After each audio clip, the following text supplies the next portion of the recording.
He called me late that night, and there was something in his voice I had not heard in a very long time. Not since the days when he was younger and still learning that love can either build a man or quietly break him without warning. He didn't say much at first, just silence. And then a question I wish I could unhear because it told me everything about where his heart is right now. Like this video if you believe love should be built on truth, not illusion. Subscribe if you still believe loyalty means something in a world that forgets too easily. Tell me where you are watching from, because distance changes nothing about human emotion. Tell me what time it is where you live, because love does not follow clocks. And share this with someone who still believes in real commitment, not temporary connection. I sat there listening to that silence on the phone, and I realized something that every father eventually has to face.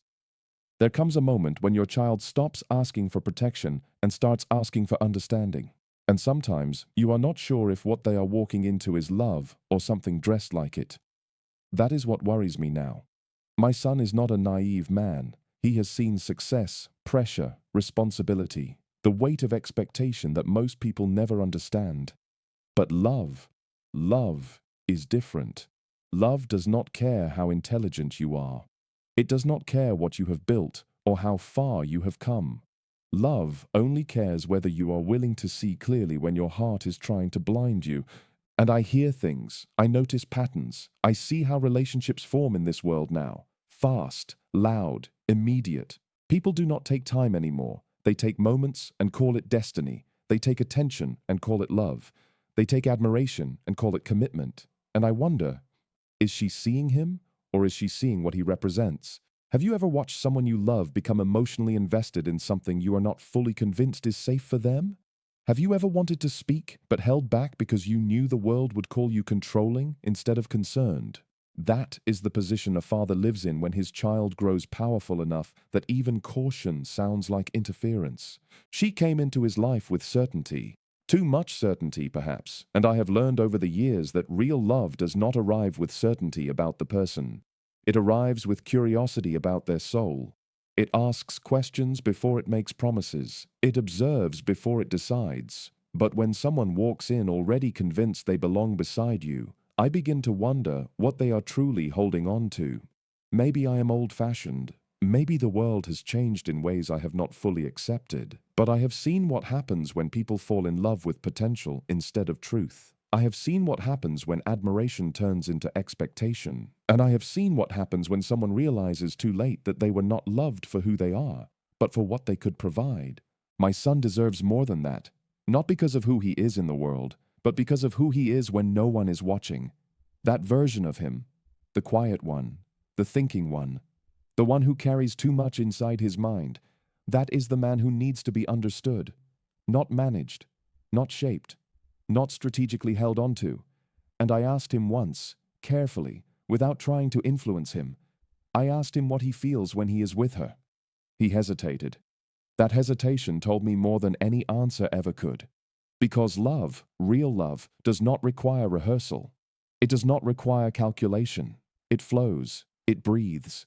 It feels like certainty even when life itself is uncertain. But I do not see that ease yet. I see effort. I see adjustment. I see a man trying to understand whether what he feels is being met with equal depth or simply mirrored interest. And there is a dangerous difference between the two.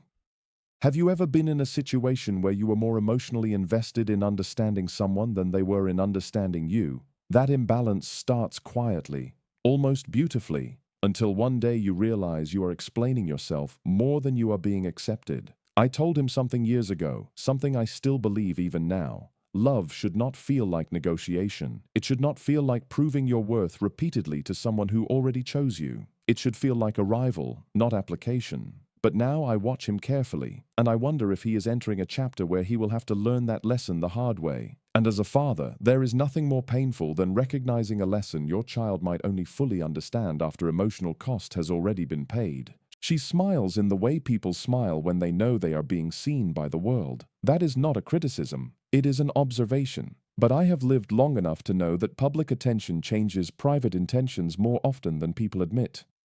When love is observed too much, it begins to perform. And when it performs, it stops being honest. What I fear is not that she is bad for him. Life is rarely that simple. What I fear is misalignment. Subtle, quiet misalignment that only reveals itself when time demands sacrifice. Because love is not tested in comfort. It is tested in inconvenience, in disagreement, in silence, in absence. And I do not yet know how she behaves in silence. My son does not speak much about doubt. That is his nature. He carries things internally, processes them privately. But I know him well enough to see when something has begun to occupy space in his mind that was previously clear. That space is now occupied, and I do not know if it is peace or pressure. There is a difference between someone who adds calm to your life and someone who becomes a beautiful distraction from your own thoughts. One stabilizes you, the other absorbs you, and sometimes you only discover which one it is when you try to breathe alone again. I am not against love. I have never been against love, but I am against blindness, especially when it comes at the cost of a future that took so much effort to build. And I know how rare it is for a man like him to find someone who does not want access to his world, but actually wants to understand his loneliness inside it, because that is the part people forget. Success does not eliminate loneliness. It often creates it in more complicated forms, and when someone enters that space, they can either soften it or take advantage of it without even realizing what they are doing. And I'm afraid of that line. That invisible line between comfort and dependency, between love and convenience, between partnership and quiet extraction. He asked me something before we ended the call. Something simple, something that sounded casual, but I knew it was not. He asked me if I believed people can truly love someone who lives a life most people cannot relate to. A life under observation, under pressure, under expectation. I did not answer him immediately, because the truth is not simple enough to be spoken quickly. And I have seen both sides of that question. I have seen love survive that world, and I have seen it collapse under it. What I wanted to tell him, what I still have not told him fully, is that the real question is not whether someone can love him in that life. The real question is whether they can remain themselves inside it. And I think he knows there is something I am not saying out loud yet, something I am holding back because timing matters more than truth sometimes. But I also know him well enough to understand this. He will not ignore what he feels just because I have doubts, and that is where the real concern begins. Because I saw something recently, something small, something most people would overlook, but I did not, and I cannot stop thinking about it. It changed the way I am beginning to see everything else. It was something small, something most people would have dismissed as nothing at all. A passing moment, a fragment of interaction, the kind of thing that disappears from memory before you even decide whether it mattered. But I have learned something over the years. The smallest moments often reveal the largest truths about people. It was the way she looked when she thought no one important was watching. There is a difference between being seen and being observed. Most people behave well when they feel observed. They adjust their tone, their expressions, even their patience. But when they believe the attention has shifted elsewhere, that is when something more honest appears. And I saw that shift. Not toward cruelty, not toward anything dramatic enough to be easily condemned. It was subtler than that. A softness that disappeared too quickly, a patience that seemed conditional, a warmth that felt selective. Have you ever noticed how some people can switch emotional presence like a light? One moment fully engaged, almost affectionate in their attention, and the next moment slightly distant, as though the connection was a role they had stepped out of. That is what unsettled me. Because my son does not need performance. He has lived enough of a life where sincerity is rare enough to matter more than charm. And charm is easy. Charm adapts. Charm learns quickly what is required of it in any room. Sincerity does not. And I began to ask myself a question I did not want to ask. Is she responding to him? Or is she responding to the world that surrounds him? Because those are not the same thing. One night, after he spoke to me again, I could hear something different in his voice. Not excitement, not happiness, something closer to internal negotiation, as though he was still trying to decide whether to fully relax into what he felt or continue evaluating it. That is not what love is supposed to do to a man. Love is supposed to reduce internal negotiation, not increase it. When a man is constantly thinking about where he stands in a relationship, he is not standing in love. He is standing in uncertainty. And uncertainty, left long enough, becomes emotional exhaustion. I have seen it before. Men like him do not fall apart loudly. They do not collapse in obvious ways. They slowly withdraw into themselves while still appearing fully present in the world. They attend conversations. They maintain responsibilities. They smile when necessary. But something inside becomes slightly dimmer each time they feel misunderstood. And I started noticing that too. A slight hesitation before speaking about her. A careful selection of words. Not because he is hiding anything, but because he is trying not to misrepresent something he is still trying to understand himself. That is dangerous. Not because of deception, but because of emotional imbalance. When one person in a relationship is still forming clarity while the other is already living inside certainty, the relationship stops being equal. One becomes the explorer, the other becomes the destination. And destinations, over time, begin to expect arrival rather than engagement. There was a moment I cannot ignore, a disagreement, small, almost insignificant on the surface. Something about timing, priorities, attention. The kind of disagreement most people forget within hours. But what stayed with me was not the disagreement itself, it was the recovery afterward, or rather, the lack of natural recovery. You learn a great deal about a relationship not from how people argue, but from how they reconnect afterward. Do they return to each other with ease, as if nothing essential was damaged? Or do they return with calculation, carefulness, and a quiet awareness that something now needs to be managed rather than healed? What I observed felt closer to management, and that word bothers me more than I can explain, because love should not require emotional management. It should require emotional honesty. I asked myself something I did not expect to ask at this stage of his life. Is he being accepted, or is he being adapted to?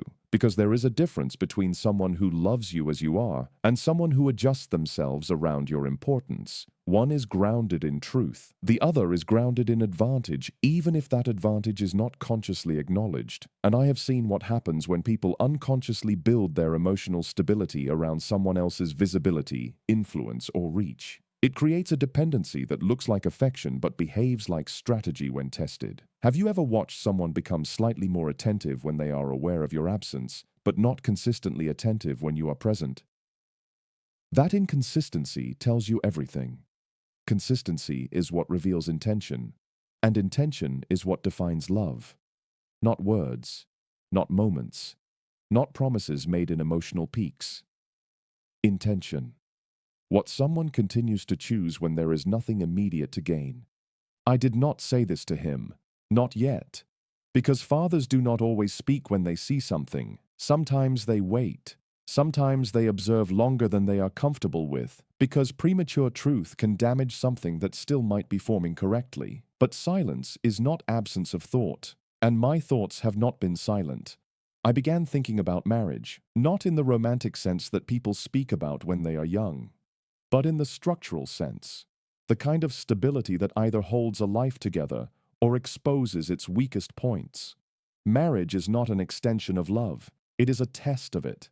A long-term exposure to reality without the protection of novelty. And I asked myself whether what I am seeing now would survive that exposure. Because early love is easy to confuse. It has energy, attention, emotional intensity. It can feel like certainty, even when it is still forming. But marriage removes intensity as the main force and replaces it with endurance. And endurance reveals character, not personality. Character. I have also begun to notice something else, something more uncomfortable. The way external perception seems to enter internal decisions. That is a quiet poison in relationships involving visibility. When a couple becomes aware of how they are seen, they begin to slightly adjust how they are lived. And once that adjustment begins, authenticity becomes vulnerable. Because you stop asking, "What do I feel about this?" and slowly begin asking, "How will this look?" That shift is almost invisible at first, but it changes everything. I wonder if my son feels that shift yet, or if he is still inside the earlier phase where emotion feels untouched by observation. Because once a man begins to feel that he is being watched even in his private emotional life, something inside him starts to close. And I do not want him to close. Not in love, not in something that is supposed to open him. I remember asking him once, indirectly, whether he ever feels fully understood when he is with her. He did not answer immediately, and when he did, the answer was not yes. It was not no either. It was something in between. That in-between space is where most emotional problems begin, because clarity heals. But ambiguity sustains confusion long enough to be mistaken for patience, and patience in the wrong context is just delayed frustration. There is another thing I have not told him, something I noticed about how decisions are made when there are emotional stakes involved.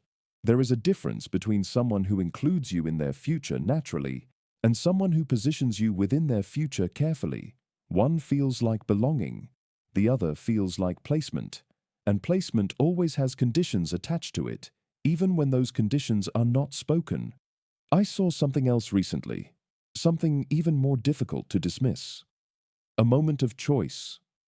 A moment where priority should have been effortless, but it was not. And I think he felt it too, even if he did not fully name it yet. Because men like my son do not ignore emotional signals, they analyze them, they replay them, they try to understand whether they are isolated or part of a pattern.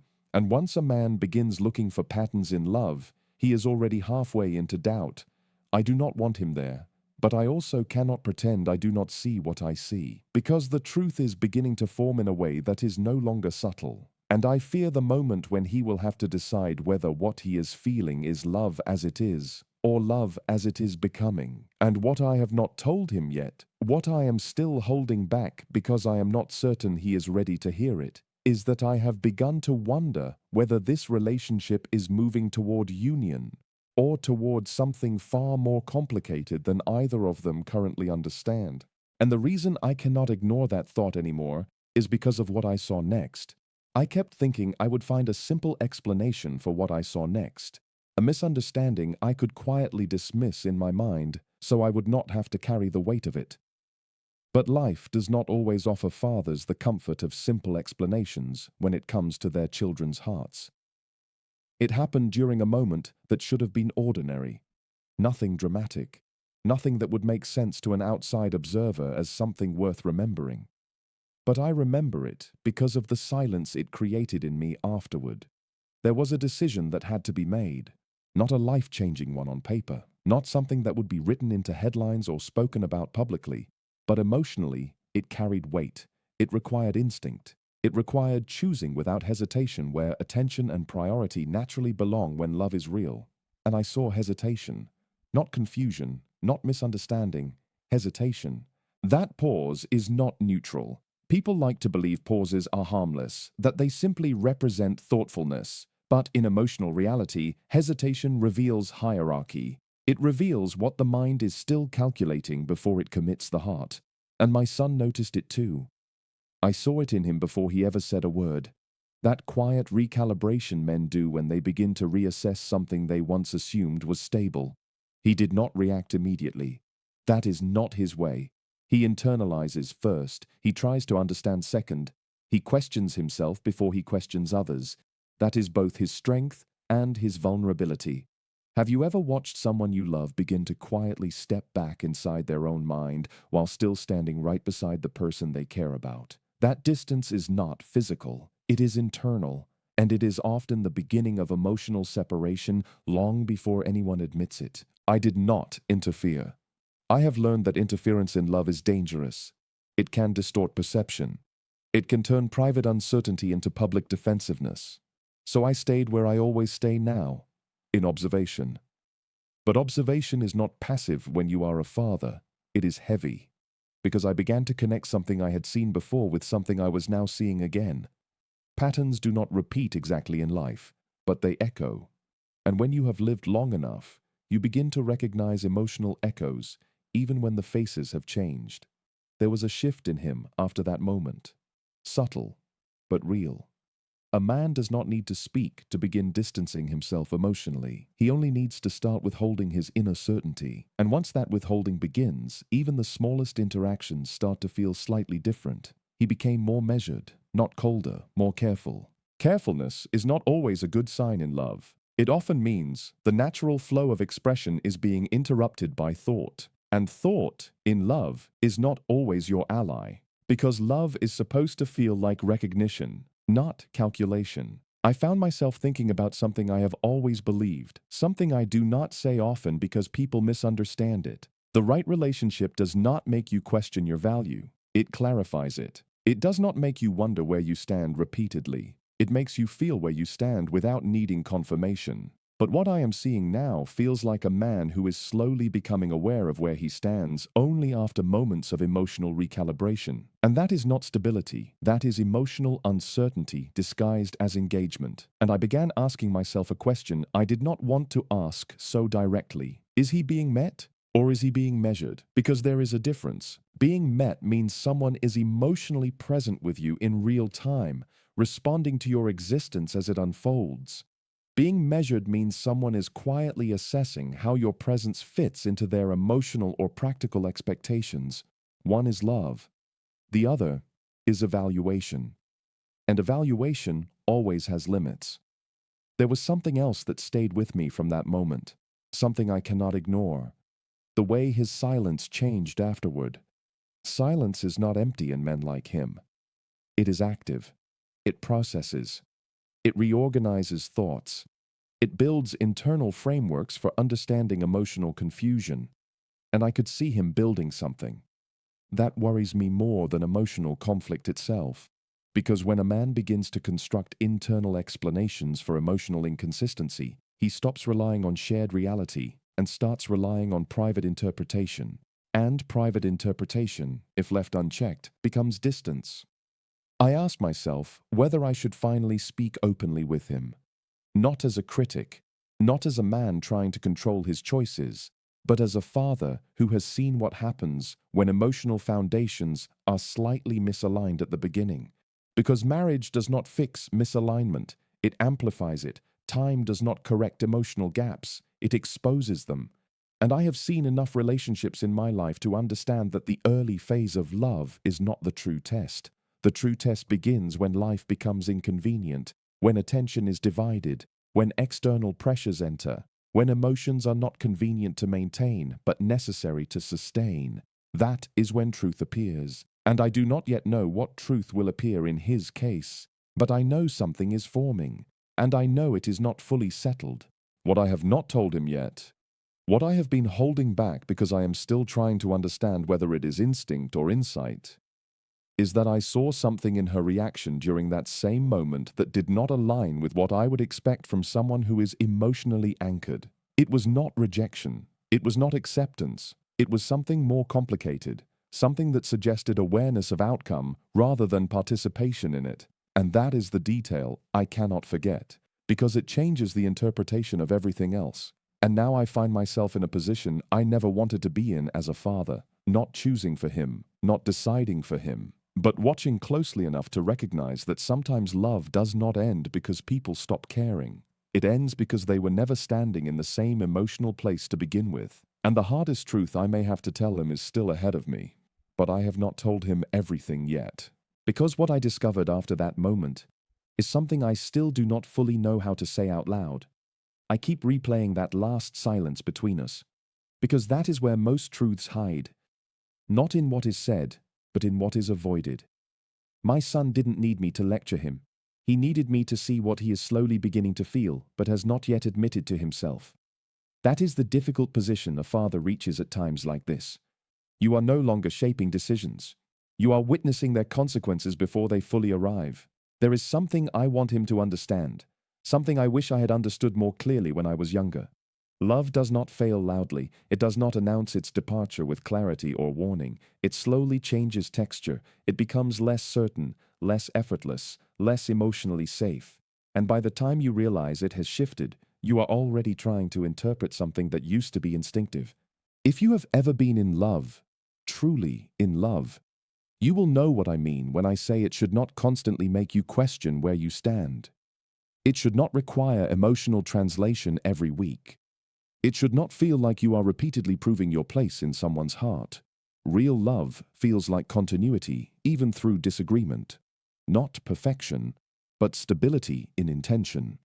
And I fear that is what my son is beginning to search for now in moments where it should have already been obvious. I am not speaking from anger. I am not speaking from rejection of the woman he has chosen to let into his life. I am speaking from something far heavier than that. Experience. And experience does not always arrive gently. Sometimes it arrives as memory. Sometimes it arrives as recognition. And sometimes it arrives as regret for things you saw too late in your own life. I have learned that when two people are not fully aligned in emotional depth, one of them always starts to adapt. Quietly, slowly, without announcing it. They begin to adjust expectations. They begin to lower emotional demands. They begin to accept inconsistencies as normal, and that is where love begins to lose its honesty, even if it continues to exist on the surface. That is what worries me most, not the presence of love, but the transformation of it into something that requires endurance instead of mutual understanding. Because endurance is not the same as devotion. One carries you forward, the other simply teaches you how much you can tolerate before you break without noticing. And I look at him now and I wonder if he is beginning to learn endurance when he should still be living in clarity. There is something else I have not fully said to him yet, something I have been carrying quietly in my thoughts.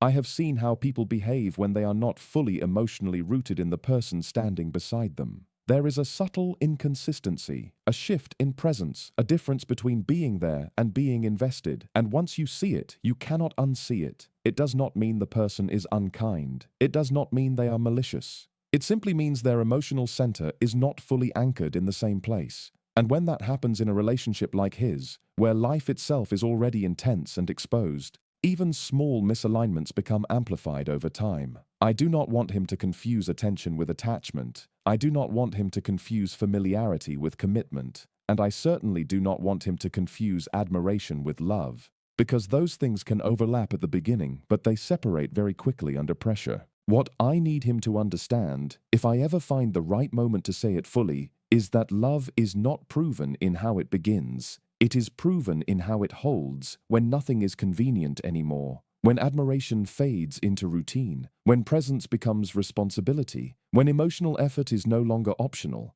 That is when truth reveals itself, not in the beginning, in the continuation. And I think that is where my concern truly sits now. Not in what is happening today, but in what will remain when the excitement of early connection no longer carries the relationship forward on its own. Because if there is one thing I have learned in all my years, it is this. People do not fall apart in love because of one big event. They drift apart because of 1,000 small emotional mismatches that were never fully addressed. And I fear that drifting has already begun in ways he has not fully named yet.